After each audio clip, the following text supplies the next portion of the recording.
Jennifer Toole Joe. The name of my business is, I just work with TTR Sotheby's International Realty. I'm a solo practitioner, so to speak.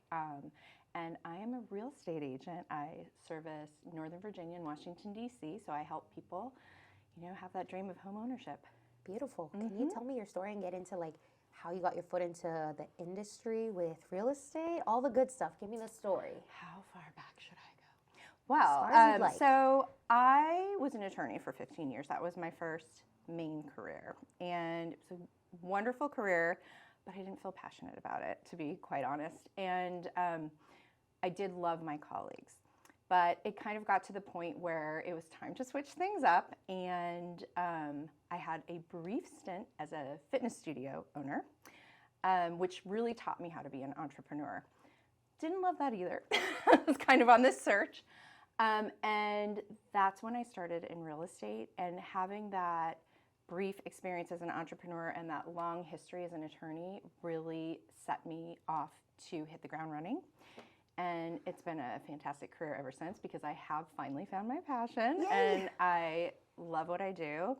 I thought, real estate will be fun, and kind of, I love architecture and design, and I thought that's why I was going to love it, but that has nothing to do with the fact of why I love it. I love it because of the connections that I make with people, that I get to be with people at that point where they're, making the biggest purchase of their life, or they're having to move on to that next phase in their life. So it's people in transition who really need someone to be there as their advocate. And using all of my background, I'm able to step in and really support people at such an important time. So that's why I love it so much. Yeah. No, I can see that. And I truly appreciate that you had to find yourself and figure out what you wanted to do. That's such a hard thing and not an easy, some people know what they want to do, but for you, it sounds like you had to look at some different industries and see what really was your calling. So Right. I think a lot of us, we have a lot of different interests, and I wish I would have tried that or done that. And if you don't get it right the first time, I would strongly recommend to just keep trying. And if you don't get it right the second time, that's okay too. Yeah. You just have to keep searching for that thing. And then once you step into what you were made to do, it just makes life amazing. So for me and for the people I work with, I hope. Yeah. Absolutely, yeah. Yeah.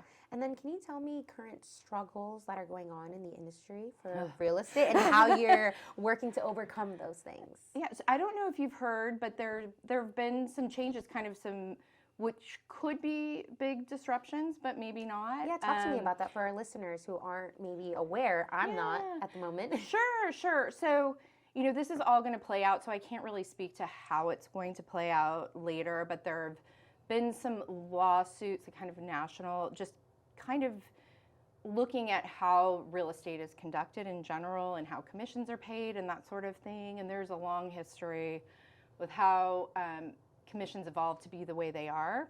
There have been some challenges to that. And then there was a lawsuit settlement, which hasn't been approved yet, but at the end of the day, it will probably shift how things are publicized. And so most don't think anything's really going to change with how real estate operates, but the information that is out there regarding commissions will change. So it's a long, complicated situation. I'm not really going to change how I operate, because what I do, to support my clients is not 100% based on commission, but of course we all need to have a livelihood. So I'm going to keep doing what I'm doing and providing the service that I provide, and as this evolves, I will kind of pivot. That's something I can easily do. I've had to do that my whole life, so I'm kind of taught to do that as an attorney and, issue spot and solve problems, so I don't think it'll be any different. Amazing. Yeah. And can you give some advice for people who have trouble pivoting and changing, going along with stuff? What advice would you give to somebody who struggles in that area? For pivoting? Yeah, just when certain situations come up and being able to be you know what, this is changing, I'm open to it, let's do it. Yeah, obviously it starts with having an open mind. It also, I think it comes down to making sure that you have resources so you can educate yourself before you make a decision, but not getting caught up in that analysis paralysis. So have you heard that expression? I have not, but I love it. So, and this happens a lot, and it actually happens to a lot of lawyers because I work with a lot of lawyers, but just to give an example, like in the real estate context of just overthinking so much or thinking about every single little possibility, and then you're kind of paralyzed so you can't make a decision. I think that's even worse than being uninformed, but it's really finding the balance between the two.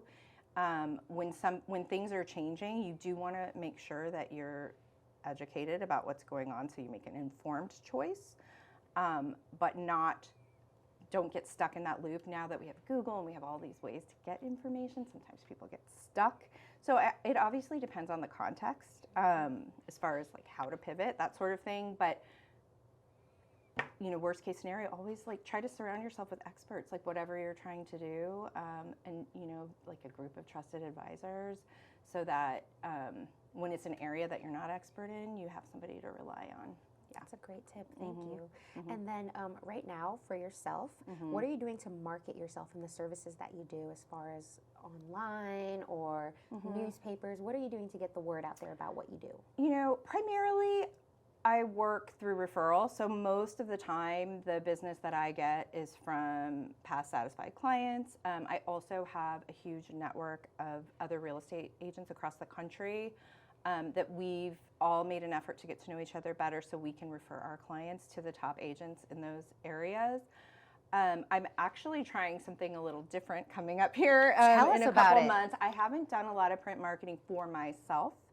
I've done it for my clients, of course, and in fact, some of my listings, without me having to actually pay for marketing, they've made, the news, or they've been published in magazines and that sort of thing. But I am, for the first time, going to be partnering with a magazine to be one of their regular real estate contributors. So I will be on the back cover every month for a new magazine that's coming to Great Falls. That is very cool, and I can see that definitely helping you. Like people are going to. I hope so. It's fine, but no, I mean I think that's awesome, and I love that you're doing like the physical advertising. I mean, I'm sure it can be digital as well because there are digital things, but. I mean, I'm still someone who still likes to look at magazines, and I'm sure other people will too. I can appreciate that. Yeah, I think it's a little bit different from so a lot of real estate agents will send out a postcard, and obviously if I sell a property in the area, I might do that as well. But I've never consistently sent postcards out every single month to a certain area. That is a strategy that agents use. But, I was approached by this magazine for this back cover. They're, like I said, they're going to be new to Great Falls in the next few months. And they asked me if I wanted to do this. And I'm, trying something new, and we'll see how it goes. I love that. Good for you. You'll have to let us know how it goes. Yeah, so it'll be an opportunity to showcase some of the properties I'm representing, but also provide market data, other things to help inform the community. Yeah. Sounds good. And now speaking about like market data, what are you doing to keep up with the latest trends in technology in order to help you do your job a little bit better, a little bit easier? As far as staying on top of that? Yeah, just in general, like doing market research, anything like that, like any AI that you're using that you've implemented?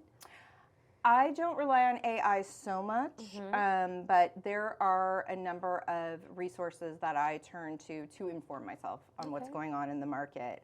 And really, honestly, every time a client is either going to sell their house or buy their house, I do what I call micro market research, where I'm looking specifically at that one neighborhood and looking for trends in that neighborhood to give good advice on either what should we list your house for the seller, or how much should you offer, and come up with the full strategy for the buyer on what's going to make the most sense and get you the house. I do that on a case-by-case basis for my clients who are looking in specific neighborhoods, and that is the majority of the market research I do. I also stay on top in general on what's going on with interest rates and for mortgages, and what's going on, as far as like, is it a buyer's market, seller's market? Like, what are our numbers, compared to last year? Like, for example, in the Northern Virginia area, it really does depend neighborhood to neighborhood, county to county. But typically, sales were down like almost 25% in some areas and even more in others. Like that was a lot. But even though interest rates were up so high, prices were going up. And depending on the neighborhood, it could be anywhere from 3% to 15%. So, keeping track of all of that to give people some perspective is always helpful. And I network with other agents. We compare, notes and, so there's a lot that goes into staying on top of the market. Awesome. I always love to hear the different answers that real estate Yeah, gives me. It's just okay. so cool to see that. So thank you for Yeah. sharing that. Mm-hmm. And then where do you see yourself in the next 5 years? Wow. So, I have a 15-year-old. So I'm going to probably be an empty nester when that happens. So that'll be a change. I think I'm just going to be continuing to do what I love. I'm currently looking to expand a little to add someone to my team. Like I mentioned at the beginning, I'm solo now. I do have an operations manager who happens to be my sister. Fun fact, she doesn't live here. She lives in San Diego, but she does everything that somebody could do for real estate without having to be on the ground. So all the paperwork, all the back office stuff, because there's a lot of it, thank goodness. And that frees me up to be out there meeting people, getting things done. So I have her, but I am actually looking for a newer agent or a brand new green agent, because one of the things I've always loved to do, I've always been a teacher. So back when I was a lawyer, I was an adjunct professor. I used to teach English and Korea once, way before, like in another life. Like I have a lot of different things I've done with my life. And I always like to do that. When I was a lawyer, I was in charge of all of our law clerks. So I like to mentor. And so I am looking, I've expanded enough that I am looking to bring on that newer agent who really wants to work hard and learn, so that I can kind of share what I've learned. I've been in this for 7 years, by the way. So what I've learned in the past 7 years, and, grow this business a little bit more. So I see, in the next 5 years that I probably will have that person, and they'll be doing great, and, keep doing what I'm doing. That's awesome. I love that you love to pass the knowledge on, the little torch. Yeah. I love that. Absolutely, yeah. And I'm sure they appreciate that too, with your experience and like having experience in like changing. I love that. That's so important. Oh, thanks. Yeah. And then who are you outside of being a real estate agent? What do you like to do? What are you doing with your kiddo?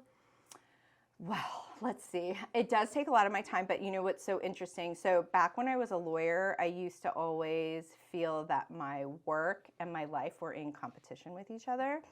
I was always feeling guilty when I was working because I wasn't home enough. And if I was home, I was like, oh God, I've got to be working on that thing. So with real estate, I actually can blend the two. When I'm out socializing, even when I'm out activities with my son, those are all good things for my business. So I get involved in charitable things. I am very actively involved in my women's group in Great Falls. We have a women's club. So like this. What's it called? It's called the Women's Club of Great Falls. Okay. I'm the hospitality chair. So, this Friday, for example, we're hosting an event where we've invited a local organizing company. We're calling it like our spring cleaning event, and people are going to come to Riverbend Country Club, get some tips on organizing, and we've asked everybody to start cleaning out their closet by bringing at least one clothing item to donate. So it's kind of a fun little night, and we'll have dinner and get those tips and, spend some time together. So that's kind of an example. I'm very active with that group. We do a lot of things. We play bunco, we have book clubs, hiking, yoga. Like we do all kinds of things together, and I really love being part of that group. I've got a wonderful group of real estate agent friends as well, and also just friends from life that I get to spend time with. So that's the kind of thing that I enjoy. And I have 3 adorable dogs that I love spending time with as well. What are their names? So they're all rescues, and I didn't name any of them. I'm just putting that out there. Okay. I have 2 pugs, Jack and Jill. Not my choice. And then we have Cavalier King Charles, who's Olivia. Okay, I love that. Yeah, they're really I know the cute. King Charles ones are like orange and white, right? Summer, she Black. is a tricolor, so she's black, white with that orangey, kind of color, copper. brown color. Yeah, just hints of it here and there. How But she's beautiful. mostly black and white. What an elegant little pup. Oh my gosh. And the two pugs too, Jack and Jill. That is hilarious. Yeah. They go up the hill. Barely, huffing and puffing. Yeah. Oh my goodness. Yeah, and they're a little more senior, and Olivia's younger, so that was an interesting little introduction we had there when we brought her into our family. But now they're just a little pack together, and they're super cute. So Adorable. I love that for you and them. yeah, and I love animals, all animals. So, but them especially. Yeah. Love that. And now my final question for you. Okay. You ready? I'm like, what could be next? Yeah. Do you have anything special that you would like to share, something in your heart that you would like to share with our viewers, our listeners? Could be about anything in relation to real estate, life, rescue animals. Well, you know, I guess you've kind of inspired me today to reflect on just my past and what got me here to doing something that I love.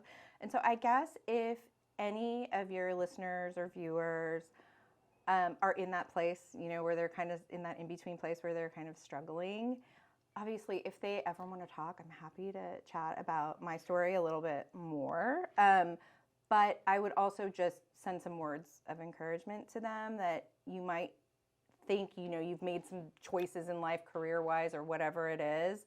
But you can always start over. You can always start new. It doesn't matter what's going on. It starts with you. And on the other side, once you get there, it's pretty amazing. Thank you so much. Yeah. I'm sure they will appreciate that. Yeah.